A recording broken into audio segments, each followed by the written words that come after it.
Day 5, ito yung ginawa ba yung day 5. Binaon nila yung grounding dito.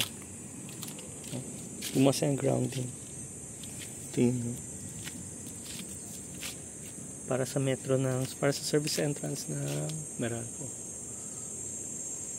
Day 6, gagawa silang panibagong service entrance for ano naman, sa net metering.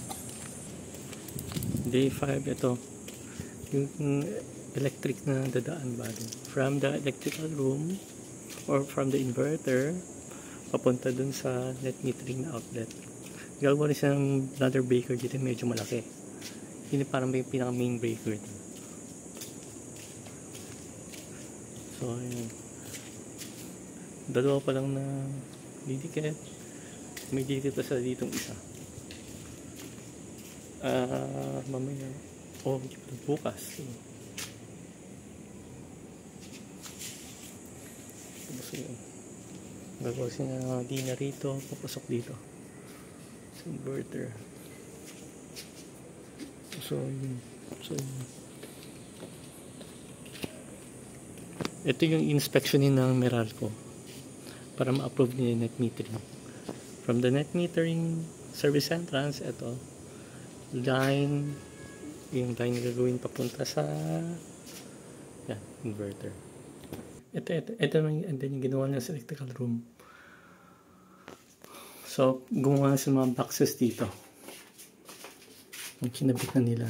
So kailangan nilang hatakan ng wires bale. Ito at saka ito. Hindi ko alam paano binubuksan to. Paano nga ba?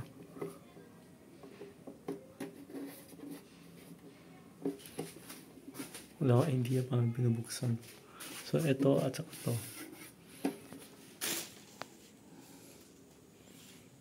So yun, nagbarena sila kahapon dito.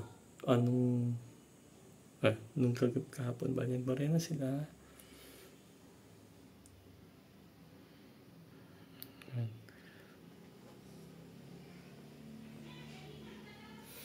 Ito din yung ginidaw. At ang huling day, ang gagawin nila bale, kakabit nila yung lines, tapos kakabit sa breaker, and then supposed to be i-commission na nila itong inverter para matry kung nakakuha ng tamang lakas ng kuryente pumunta sa panels, from the panels to the inverter. Dapat ako convert yung electric ng panels ng inverter.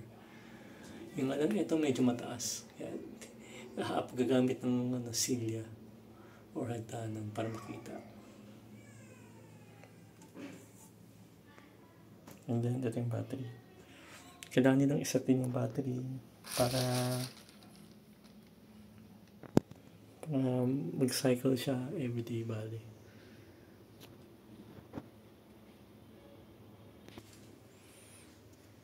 Ayan. So hopefully 1 or 2 more days tapos na sana.